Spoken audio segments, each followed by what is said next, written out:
دوراہا میں ایک نئے دوراہے پر آپ سب کو خوش آمدید۔ میں ہوں آپ کی ہوسٹ سماب آصف، ایک نئی فکری سوچ کے ساتھ۔ دوراہا میں ہم بات کرتے ہیں ایسے ٹاپکس پہ جو ہمیں لنکڈ کرتے ہیں سوسائٹی کے ساتھ۔ نوجوان ہماری سوسائٹی کا بہت اہم حصہ ہیں۔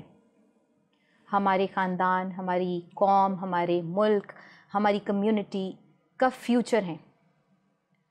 ان کی تعلیم و تربیت، ان کی مناسب کانٹ چھانٹ، ان کو ڈائریکشنز دینا، ان کو ان کی روٹس کے ساتھ جوڑ کے رکھنا بہت ضروری ہے۔ ناظرین، ہمارا آج کا پروگرام اور آنے والے پروگرام اسی سوچ کے ساتھ اور اسی پلاننگ پہ ہم لوگوں نے آپ کے لیے تیار کیے ہیں تاکہ ہم اپنے نوجوانوں کو ایک فکری سوچ دے سکیں۔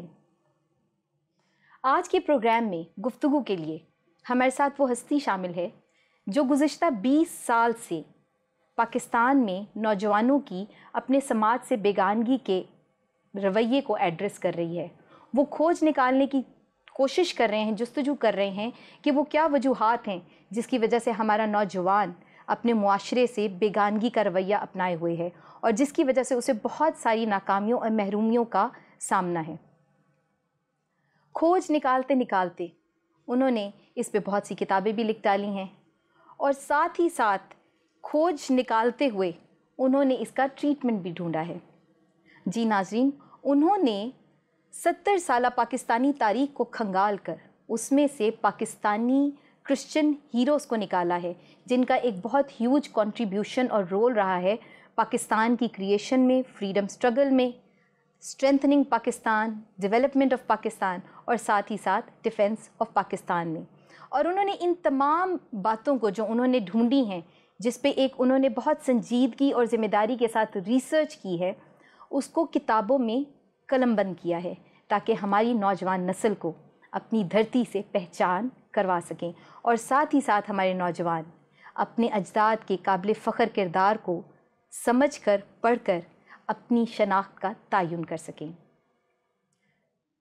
جب بات ہوتی ہے شناخت کی، جب بات ہوتی ہے کتابوں کی، تو آٹومیٹکلی ہمارے ذہن میں ایک ہی نام آتا ہے اور وہ نام ہے انتہائی محترم ہمارے اسکالر، ہمارے رائٹر، ہمارے مفکر اور سب سے بڑھ کر موٹیویٹر جناب اعظم معراج صاحب۔ پروگرام میں آپ کو خوش آمدید۔ بہت شکریہ جی، آپ کا بہت شکریہ، اور آپ نے اتنا لمبا تعارف کروا دیا ہے، نیم حکیم اور نہیں، تعارف تو آپ کا ایکچولی اس سے بھی لمبا بنتا تھا کیونکہ 20 سال کی آپ کی کوشش ہے۔ 20 سال سے مسلسل ہم آپ کے کام دیکھ رہے ہیں، کتابیں دیکھ رہے ہیں۔ اگر آپ کا اصلی تعارف کراتی اس پہ تو شاید کافی مہینے لگ جاتے 20 سال کو ایسا کچھ نہیں ہے بیان کرتے ہوئے، لیکن چونکہ آپ کا ساتھ ہمارے ساتھ ہے اور بات چیت آپ سے ہوتی رہے گی، اس لیے میں کتابوں کے بھی لمبے تعارف میں اس لیے نہیں گئی کیونکہ آپ کی موجودگی کا فائدہ ہم اٹھائیں گے اور آپ سے ہم بات چیت کرتے رہیں گے کتابوں پہ، آپ کی تحقیق، آپ نے کس طرح سے یہ سب سٹارٹ کیا۔ اور انفارچونیٹلی ایک ٹرینڈ ہم دیکھ رہے ہیں اپنے معاشرے میں کہ کتاب پڑھنے کا رجحان تھوڑا کم ہو گیا ہے۔ ہم بیٹھ کے 3 گھنٹے کی مووی بھی بڑے شوق سے دیکھ لیتے ہیں، ہم فیس بک پہ بھی کئی گھنٹے ہمیں سمجھ بھی نہیں آتی اور گزار دیتے ہیں، ہم اور طرح کی ایکٹیویٹیز میں تو وقت گزار سکتے ہیں لیکن کتاب پڑھنا شاید تھوڑا مشکل لگتا ہے۔ تو میں دوراہا کو اور دوراہا کی ٹیم کو بھی مبارکباد دینا چاہوں گی جنہوں نے اس ذمہ داری کو محسوس کیا، اس کی شدت کو محسوس کیا کہ کتنا ضروری ہے یہ کتابوں میں جو ہمارے پاس انفارمیشن ہے اس کو اپنے لوگوں تک پہنچانا، اپنی نوجوان نسل تک پہنچانا، اور آپ کی وساطت سے یہ تمام معلومات جو ہماری کتابوں میں ہیں وہ ہم اپنے ناظرین کو دے سکیں گے۔ شکریہ، بہت شکریہ آپ کا۔ جیسے کہ آپ جانتی ہیں کہ یہ 20-22 سال پہلے ان چیزوں کو اکٹھا کیا، پھر ترتیب دیا گیا، تو اس وقت ہم اسی فیز سے گزر رہے ہیں کہ اس کو پھیلانے میں جو لوگ جتنا زیادہ کنٹریبیوٹ کر سکتے ہیں، اور میں سمجھتا ہوں کہ وہ پاکستانی مسیحیوں کے محسن ہیں جو یہ انفارمیشن ان تک پہنچائیں۔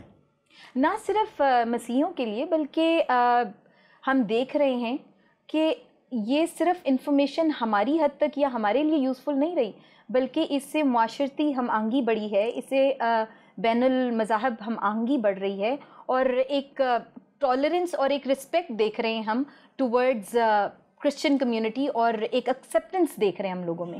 بلکہ اس کو تو ایسے کہیں گے کہ بونس کا مطلب ہوتا ہے کہ آپ کا ایکچول جو بھی آپ کو محنتانہ مل رہا ہے یا جو بھی کسی چیز کا آپ کو اس کے عوض میں مل رہا ہے، بونس اس سے اگلی چیز ہوتی ہے۔ لیکن مجھے ایسا لگتا ہے کہ یہ بونس ہمیں پہلے مل رہا ہے. ناظرین یہاں پہ میں آپ کو یہ بتانا چاہوں گی, یہاں پہ ہم نے ڈسپلے کی ہیں یہ ساری بکس, مجموعی طور پہ 7 کتابیں لکھی ہیں, اور اس سیریز کی یہ 5ویں کتاب ہے جو اس سال فیبرری میں پبلش ہوئی تھی, اور بہت پذیرائی مل رہی ہے, اور اب تو یہ ایک دستاویز کی شکل اختیار کر چکی ہے, اور میں اس کے بارے میں آپ کو ضرور پڑھ کے بتانا چاہوں گی.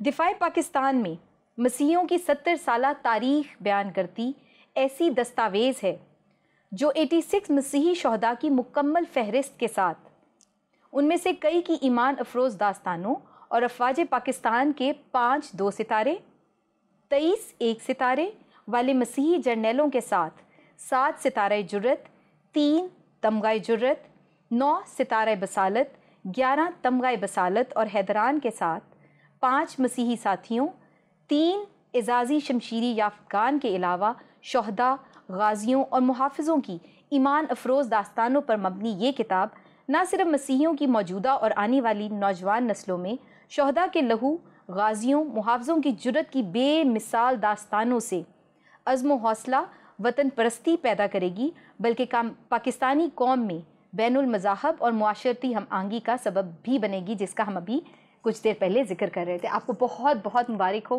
کیونکہ ہم دیکھ رہے ہیں کہ کس طرح لوگ ان کتابوں کو پڑھنے کی جستجو کر رہے ہیں, ڈھونڈ رہے ہیں, پڑھ رہے ہیں, اور بڑا ہی پازیٹیو فیڈ بیک آ رہا ہے. جی شکریہ.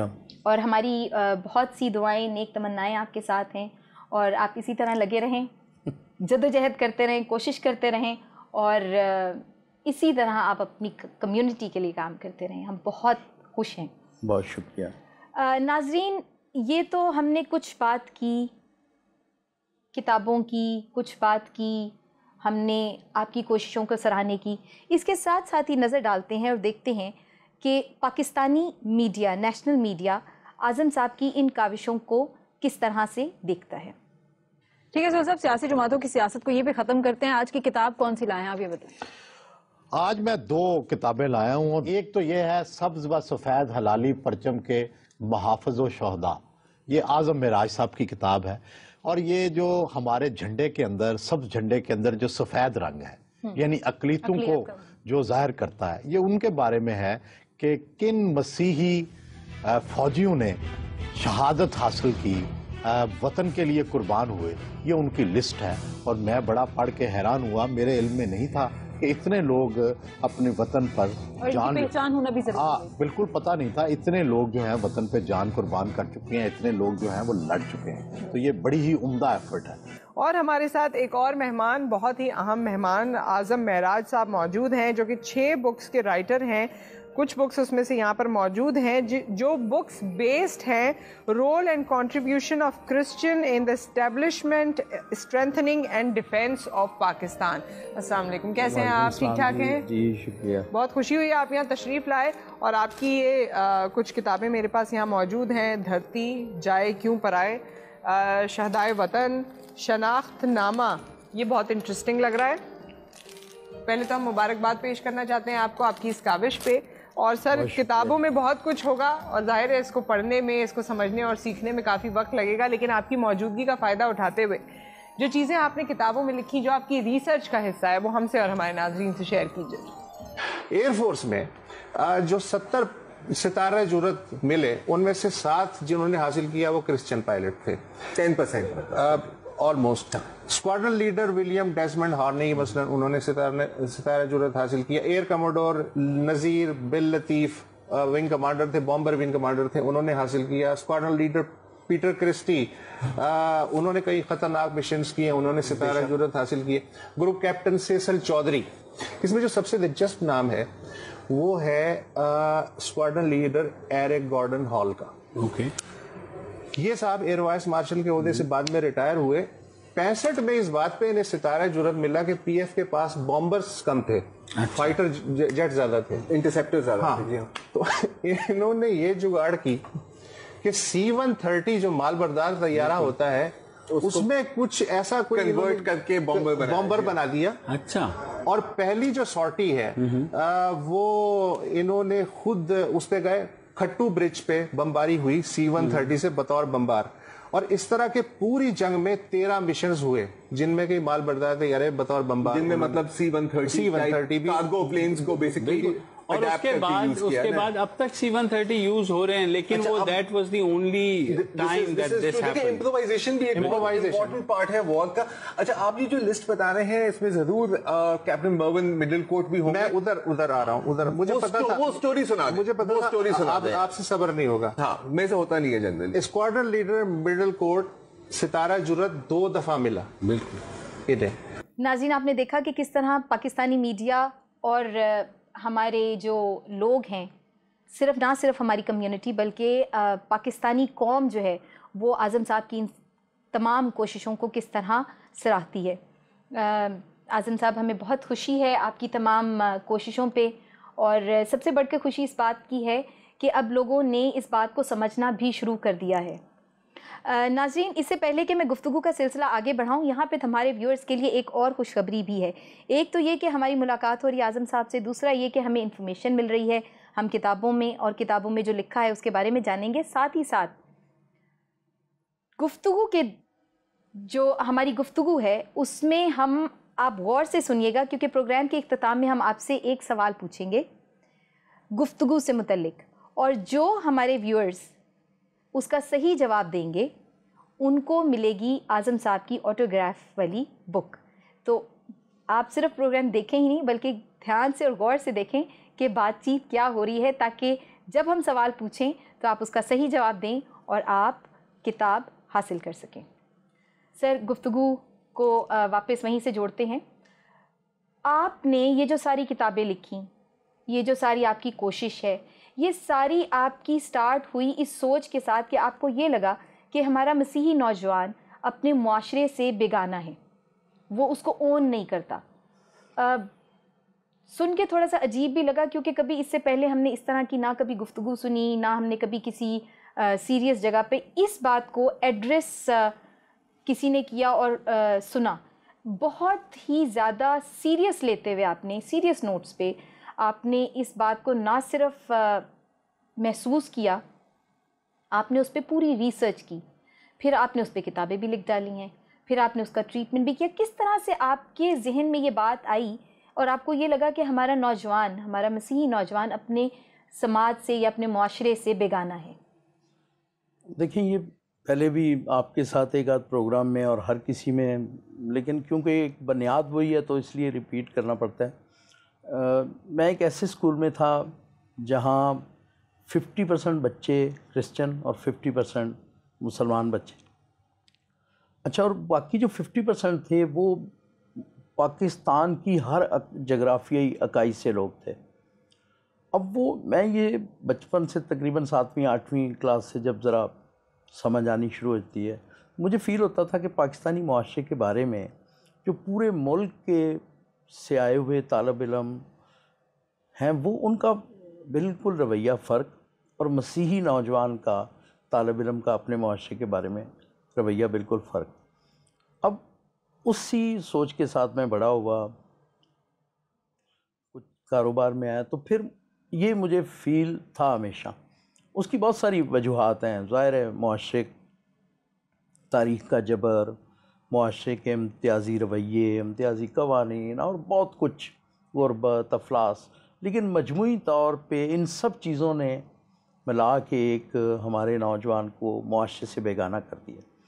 اب یہ بہت بنیادی بات ہے کہ آپ جس سوسائٹی میں رہتے ہیں، جس سے آپ کا ناطہ ہزاروں سال پرانا ہے، آپ کا مرنا، جینا، اٹھنا، بیٹھنا سب اسی سوسائٹی میں، اس کو آپ اگر آنرشپ نہ دیں تو پھر اس میں کسی بھی قسم کی کوئی مادی ترقی کہہ لیں، علمی کہہ لیں، معاشرتی، جو بھی ایک انسان کسی سماج میں رہتے ہوئے جو چاہ سکتا ہے، اب وہ اس کو آنرشپ دیے بغیر تو پاسبل ہی نہیں ہے. تو یہ فکر تھی، یہ بنیادی سوچ تھی کہ بھئی آپ جس سوسائٹی میں رہتے ہیں جب تک اس کو آنرشپ نہیں دیں گے، اور آنرشپ سے بھی زیادہ اس سے آپ کی نسبت، تو پھر ہی کچھ بات بن سکتی ہے. تو یہ ساری اسی تگ و دو میں، اور میں تو یہ جو ہمارا نیشنل میڈیا، یہ تو میں جیسے پہلے بھی کہا، یہ تو بونس ہے. میرا بنیادی مقصد تو خود آگاہی اور خود شناسی کہ جب انسان کو اپنی ذات کے بارے میں پتہ ہو جاتا ہے.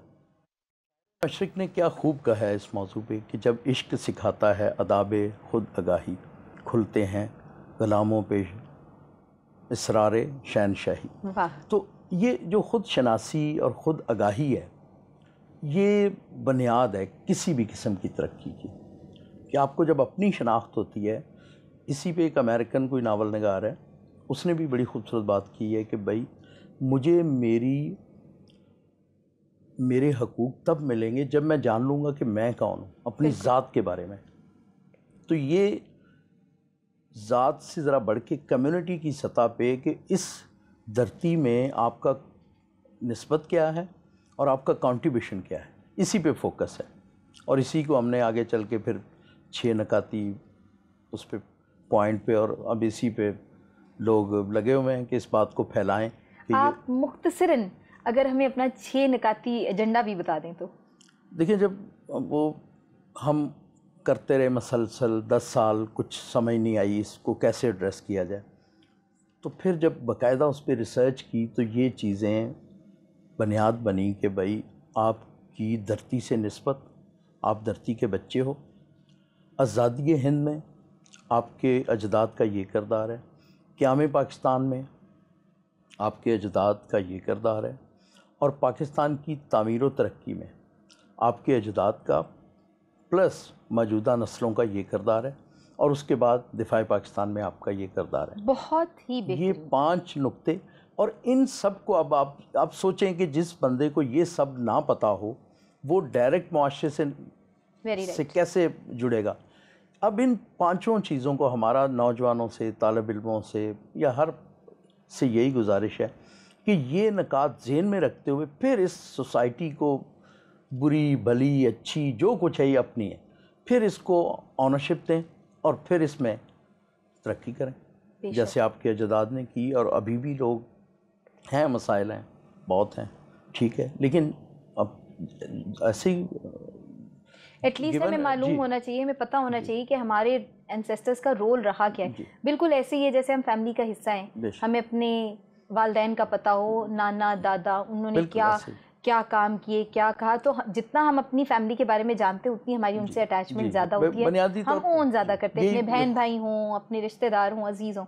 اسی طرح معاشرہ بھی ہے، جتنا ہم اس کو جانیں گے اتنا ہم اس سے اپنی کنیکٹ نسبت ہوں جانیں گے. جی تو یہ بنیاد ہے اس کی کہ اب جب آپ کو یہ 5 آپ نقطے as a community, as individual کہ میرا اس وطن سے، اس معاشرے سے، اس سماج سے کیا تعلق ہے، تو پھر ظاہر ہے آپ میں ایک کانفیڈنس بھی، پھر وہی بات کہ وہ جب یہ والی خود آگاہی ہو جاتی ہے تو پھر غلاموں پہ بھی اسرار شہنشاہی کھلتے ہیں. بالکل یہی ہے بنیاد اس کی. اعظم صاحب میں سوچ رہی ہوں کہ چونکہ ہم نے یہ پروگرامز کا سلسلہ کرتے رہنا ہے، ہم ان سب باتوں پہ بات چیت کرتے رہیں گے، تو ہم ایک ایکسکلوسو پروگرام اس 6 نکاتی ایجنڈے پر بھی کریں گے تاکہ ہمارے ویورز کو پتہ چلے کہ کس طرح کیا کیا رول اور کس طرح سے ہم کہہ رہے ہیں کہ کیسے یہ کنیکٹ ہوتے ہیں. جی ضرور، بالکل. ناظرین یہاں پہ ایک سوال جو مجھے بہت پنچ کر رہا ہے اور میرا خیال ہے کہ ویورز بھی جاننا چاہیں گے کہ جب ہم بات کرتے ہیں رول آف کرسچنز کی پاکستان میں رہتے ہوئے،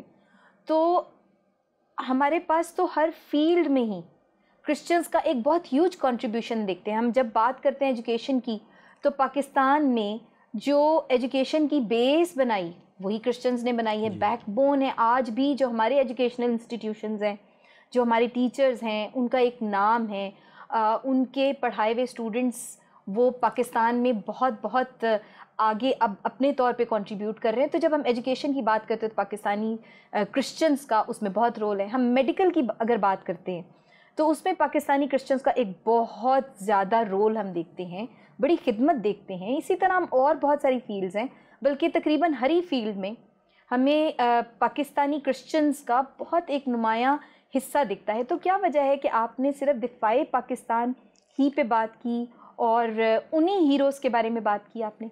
دیکھیں یہ ایک میں سمجھتا ہوں یہ غلط فہمی ہے. کسی حد تک یہ بات ٹھیک ہے کہ دفاع ہمیں زیادہ نظر آتا ہے ہماری اس تحریک شناخت میں، لیکن ایسا نہیں ہے. ہمارا تو وہ 6 نکاتی پروگرام ہے کہ آپ کو ہم تو دھرتی سے نسبت بھی بتاتے ہیں، دریائے سندھ سے ناتا ہزاروں سال پرانا بتاتے ہیں، پھر آزادی ہند میں مسیحیوں کا کردار، پھر لیکن یہ زیادہ نمایاں ہو گیا. شاید اس کی ایک وجہ تو یہ ہے کہ organised data as compared to دوسرے ڈپارٹمنٹ سے آسانی سے مل بھی جاتا ہے اور وہ آرگنائز ہے. اور دوسرا ایک اور جو بنیادی بات جو مجھے لگتی ہے وہ یہ ہے کہ لوگوں کا دفاع پاکستان میں مسیحیوں کا رول، اس پہ شاید کبھی کچھ ہوا نہیں تھا زیادہ کام، تو لوگوں اس کے بارے میں جاننا بہت چاہتے ہیں، اس سے پرائیڈ بہت فیل کرتے ہیں. باقی ہمارا تو وہ پورا ایک بالکل ہم تو اس پہ پکے ہیں کہ جی یہ 6 نکات ہیں. دفاع پاکستان میں مسیحیوں کا رول اس کا ایک حصہ ہے. اب وہ اس پہ اتفاق ہے کتب اس پہ زیادہ شائع ہو گئی ہیں، اور وہ ایک چھپی ہوئی ایک پہلو تھا مسیحیوں کے رول کا پاکستان میں. باقی تو ہم بنیادی طور پہ تو اور ایک معاشرہ، ایک ملک، قوم، وہ تو ہزارہا شعبے مل کے بنتے ہیں. وہ صرف دفاع سے نہیں بنتا، نہ صرف تعلیم سے بنتا ہے، نہ صرف میڈیکل سے، وہ تو ہزارہا لوگ کنٹریبیوٹ کرتے ہیں تو ایک معاشرہ وجود میں آتا ہے. اور ہم ہر جگہ کھڑے ہیں. بالکل ہم نے پاکستانی مسیحیوں نے ہر جگہ اپنا رول پلے کیا ہے اور ابھی بھی کر رہے ہیں ماشاءاللہ، بہت اچھی، بہت ذمہ داری سے. بالکل. اسی بات کو آگے بڑھاتے ہوئے شاید جس طرح میں نے اس بات کو سمجھا، بلکہ آپ مجھے کریکٹ بھی کر سکیں گے، کہ جب ہم نسبت کی بات کرتے ہیں، جب ہم دھرتی سے کنیکشن کی بات کرتے ہیں، تو کسی بھی جگہ رہ کے، کسی بھی سیکٹر میں، کسی بھی ادارے میں، کسی بھی، چاہے وہ میڈیکل ہے، ایجوکیشن ہے، جب ہم کنٹریبیوٹ کر رہے ہیں، ہم کام کر رہے ہیں، تو وہ ضرور ہمارا حصہ ضرور ہے. لیکن مجھے آپ کی گفتگو کے درمیان میں نے یہ سوچا کہ جب ایک والدین سوچ لیتے ہیں کہ میں نے اپنے بچے کو آرمی میں بھیجنا ہے، تو آپ ان کا لیول آف کمٹمنٹ دیکھیں اپنے ملک کے ساتھ، آپ لیول آف محبت دیکھیں اپنے ملک کے ساتھ، کہ انہوں نے یہ سوچ لیا ہے کہ یہ بچہ ہم اپنے ملک کے لیے دے رہے ہیں کہ یہ سرحدوں کی حفاظت کرے گا. اور ان کو یہ پتہ ہے کہ یہ بچہ گولی بھی کھا سکتا ہے. انہوں نے دان کر دیا وہ یہ بچہ اپنے ملک کے لیے، اپنے ملک کی سرحدوں کے لیے، کہ اب زندگی ہے، موت ہے، جو بھی ہے، یہ اپنے ملک کے لیے ہی لڑے گا اور کام کرے گا. تو جی یہ بھی ایک ریزن ہے کہ لوگ دیکھیں ہزاروں سال سے یہ معاشروں کا یہ ایک طریقہ رہا ہے کہ جو بھی بندہ اپنے آپ کو اپنی مدر لینڈ کے لیے پیش کرتا ہے، دفاع وطن کے لیے، چاہے جب قبیلوں میں رہتا تھا انسان اس وقت سے لے لیں، جب چھوٹے بستیوں میں رہتا تھا اس وقت بھی، اور آج جب جدید جو ریاستوں کا وجود ہے اس میں بھی جو دفاع پاکستان میں اپنے آپ کو پیش کرتا ہے اس کی ایک عزت تو معاشرہ کرتا ہے کہ کام اس سے ہٹ کے، کیونکہ وہ ایک تو یہ ایک متفقہ طور پہ ہیروز ہوتے ہیں. بالکل. چاہے شہداء ہوں، غازی ہوں، وہ متفقہ ہیرو ہوتے ہیں. وہ قوم کا اثاثہ ہے، وہ قوم کا سرمایہ ہے، وہ قوم کی پہچان ہے. جی، قوم سکون سے، آرام سے، ہم اپنے گھروں میں بیٹھے ہوئے ہیں تو سیاچن پہ کوئی جاگ رہا ہوتا ہے، کشمیر کے بارڈر پہ کوئی کھڑا ہوتا ہے. ہم نے صرف ووٹ ڈالنا ہے، فوج پوری گھومے گی. ابھی عید گزری ہے، ہم سب عید منا رہے ہیں، خوشیاں مناتے ہیں، فوج گھوم رہی ہوتی ہے، کام کر رہی ہوتی ہے. تو بڑا رول ہوتا ہے ان کا، نو ڈاؤٹ. سر اسی کے ساتھ ہم اپنے پروگرام کے اختتام کی طرف چلتے ہیں. ناظرین، پروگرام کے شروع میں نے آپ لوگوں سے یہ شیئر کیا تھا کہ پروگرام کو آپ غور سے دیکھیں، اور پروگرام کے اینڈ میں ہم آپ سے ایک سوال پوچھیں گے. آج کی گفتگو میں ہم نے ذکر کیا کہ پاکستان میں، قیام پاکستان سے ابھی تک ٹوٹل کتنے مسیحی نوجوان شہید ہوئے ہیں، وہ نمبر بولا گیا تھا. تو پروگرام ختم ہوگا اور آپ کو ہماری اسکرین پہ ہمارے ایڈریس دکھیں گے، ہمارے فون نمبرز ملیں گے. آپ ضرور اپنا جواب ہمیں لکھ کے بھیجیں، تاکہ جس کا جواب درست ہوگا فرسٹ 100 انٹریز میں سے ہم ڈرا کریں گے. ٹھیک ہے، فرسٹ 100 انٹریز میں سے ڈرا کریں گے، اور جس کا نام نکل آیا وہ پھر ہم آپ کو بک پوسٹ کر دیں گے. جاتے جاتے ایک بات ضرور کہوں گی کہ یہ پروگرامز جو ہم آپ کے لیے کر رہے ہیں یہ امانت ہیں. یہ وہ ساری انفارمیشن ہے جو ہم سب کو پتہ ہونی ضروری ہے، تاکہ ہماری دھرتی سے نسبت مضبوط ہو، تاکہ ہماری نئی نوجوان نسل کو یہ پتہ ہو کہ ہمارے اجداد کا کیا رول رہا ہے،